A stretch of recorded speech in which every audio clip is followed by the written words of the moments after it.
ವೇದಿಕೆಯ ಮೇಲಿರುವ ಗಣ್ಯರೇ, ನನ್ನ ಪ್ರೀತಿಯ ಗುರುಗಳೇ, ಅತಿಥಿಗಳೇ ಹಾಗೂ ನನ್ನೆಲ್ಲ ಸಹಪಾಠಿಗಳೇ, ನಿಮ್ಮೆಲ್ಲರಿಗೂ ಭಾರತೀಯ ರಾಷ್ಟ್ರೀಯ ಹಬ್ಬವಾದ ಗಣರಾಜ್ಯೋತ್ಸವದ ಹಾರ್ದಿಕ ಶುಭಾಶಯಗಳು.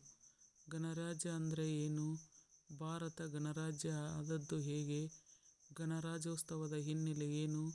ಈ ವಿಷಯಗಳ ಕುರಿತಾಗಿ ನಾನು ಒಂದೆರಡು ಮಾತನಾಡಲು ಬಯಸುತ್ತೇನೆ.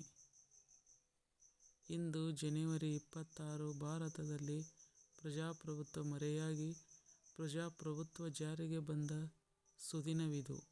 ಗಣರಾಜ್ಯ ಅಥವಾ ಪ್ರಜಾಪ್ರಭುತ್ವವೆಂದರೆ ಪ್ರಜೆಗಳಿಂದ ಪ್ರಜೆಗಳಿಗಾಗಿ ಪ್ರಜೆಗಳಿಗೋಸ್ಕರ ಪ್ರಜೆಗಳೇ ಪ್ರಭುಗಳಾಗಿ ಆಡಳಿತ ನಡೆಸುವುದಾಗಿದೆ. ಇದನ್ನು ಕಾನೂನುಬದ್ಧ ವ್ಯವಸ್ಥೆಯಾಗಿ ರೂಪಿಸಲು ಒಂದು ಸಂವಿಧಾನದ ಅವಶ್ಯಕತೆ ಉಂಟಾಯಿತು.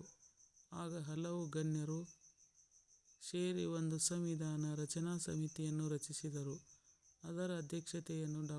ರಾಜೇಂದ್ರ ಪ್ರಸಾದ್ ವಹಿಸಿದರೆ, ಕರಡು ಸಮಿತಿಯ ಅಧ್ಯಕ್ಷತೆಯನ್ನು ಡಾ. ಬಿ. ಆರ್. ಅಂಬೇಡ್ಕರ್ ಅವರು ವಹಿಸಿದರು.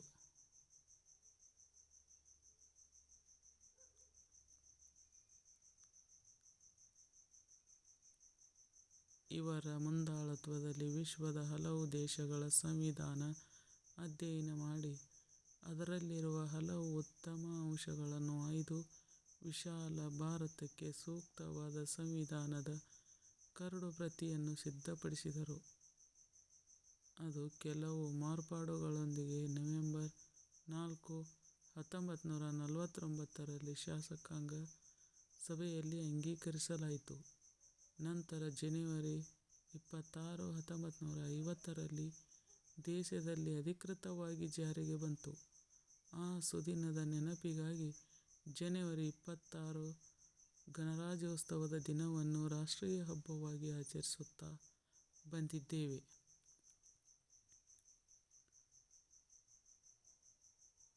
ಜಾತಿ, ಧರ್ಮ, ಭಾಷೆ, ಆಚರಣೆ ಮತ್ತು ಸಂಸ್ಕೃತಿಯಲ್ಲಿ ವೈವಿಧ್ಯತೆಯನ್ನು ಹೊಂದಿರುವ ವಿಶಾಲ ಭಾರತ ದೇಶ ಒಂದೇ ಸಂವಿಧಾನದ ಅಡಿಯಲ್ಲಿ ಬಂದು ಜಾತ್ಯತೀತ ದೇಶವಾಗಿ ಬದಲಾಯಿತು.